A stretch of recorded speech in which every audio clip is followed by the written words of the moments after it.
Oh, I'm here. I'm in position. Ready to start the show. Little late, Chance. Man, Chance. You know who else was a little bit late to join us today? Lauren Elise. But she's on the set that's now. True, actually. And she has a special guest with her. Lauren Elise, how are you on this beautiful, sunshiny Wednesday afternoon? I'm doing awesome. I'm really curious to know if that's what Chance's voice would sound like if Chance had a voice. If Chance had a voice. If Chance had a Does voice. Chance not talk to you? Just talk to me. He talks to us all the time, and he sounds just like that. How does he sound? Well, just like this, Lord Elise. I don't know if that's the same That voice. reminds me of the dragon from Pete's Dragon. Well, Lauren's here on the set with Clutch. I want to kick it over to you guys and let y'all do your little side show that you got planned for us. Awesome. Oh, cool. Thank you, Ben.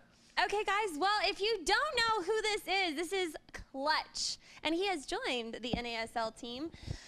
How excited are you to be here? I am so thrilled to be here. This is such an amazing time to be out here. I've only been out here for a couple days now, but to be surrounded by you guys, we had so much fun in Canada. It was a blast.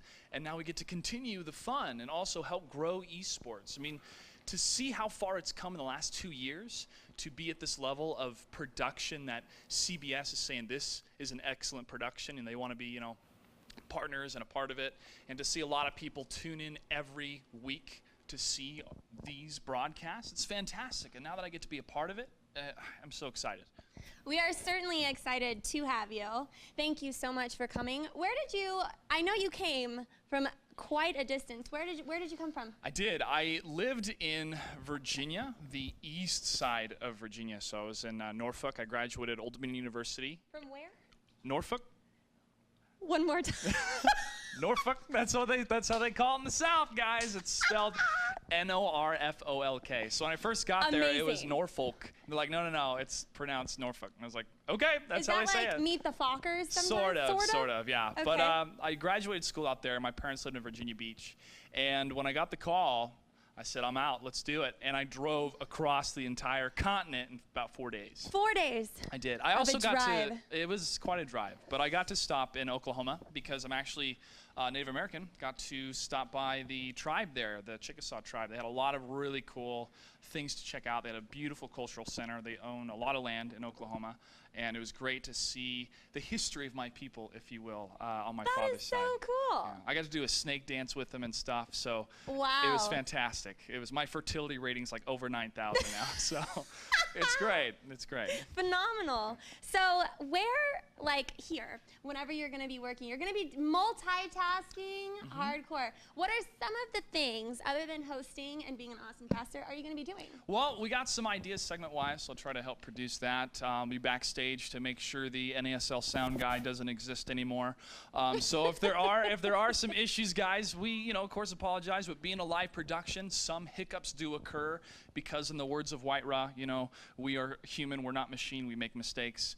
So I'll be helping pretty much anywhere and everywhere that's needed. And I get to work with Morgan, who's our great producer, and with you guys. So you'll see me in front of the camera. I'll be behind the camera, behind the scenes, and continue to crank out a great show. You're just going to be all over the map. All over. I'll All be the over. utility man, as they say in baseball sometimes. They can play any position. So. How cool is that? Well, I know that everyone's just dying to know, what is your shoe size? 14. Mike, and you thought Chance had big feet. Yeah. That is incredible. It's kind of a curse trying to find shoes. That's kind of cool, so. though. That's really neat. I Yeah. bet you wear like a lot of tennis shoes. Yeah, it's a good conversation starter. So, especially with the women. It's great. Fantastic. The other question that I wanted to ask you, what about esports? I know you have some pretty strong opinions out towards esports. I do. Well, one of them is a lot of people think that everybody's rolling in the dough, but honestly, this is still in its infancy. And if people wanted to make money, they wouldn't be doing esports per se. Like, I want to make tons of money, so I'm going to do esports. Like, no, you do esports because you're passionate about it, and of course, we want to make a living out of it, and that's starting to kind of snowball into something that's bigger than just, somebody like having an idea and hashing it out, but it not coming true. It's actually coming true in different instances. It's worked in Korea for a long time, over the past decade, and now it is working over here in the United States, and we're seeing a great movement in Europe that has been established a little bit longer than the United States. But I feel that StarCraft 2 has been very key to that movement in esports to how it's become so prominent now, and I feel it's going to continue to grow. Oh, you know, we had the Congress in Valencia, and I got to see a little bit of it because I was still on the road, and what I saw, it was very, very important and almost a benchmark to see so many people that are involved in esports across the globe to come together and discuss what is the state that we are now and how are we going to move forward. And I felt that it was very pivotal to see that, to see all those members talk and to discuss things and to give their opinions and what's going to work and what's not going to work. And it's still, you know, a long road to go, but look at what we've done in 2 years. We've accomplished so much, and it's a pleasure to be a part of it. If you could have been there and voiced a question, what would you have asked? My question would have been, does there need to be a more centralized location for the United States in terms of esports? And I bring that up compared to Europe, which has Sweden, basically, and then South Korea has Seoul, South Korea. So in the United States, we've gone to a lot of different cities. I've hosted in a lot of different cities.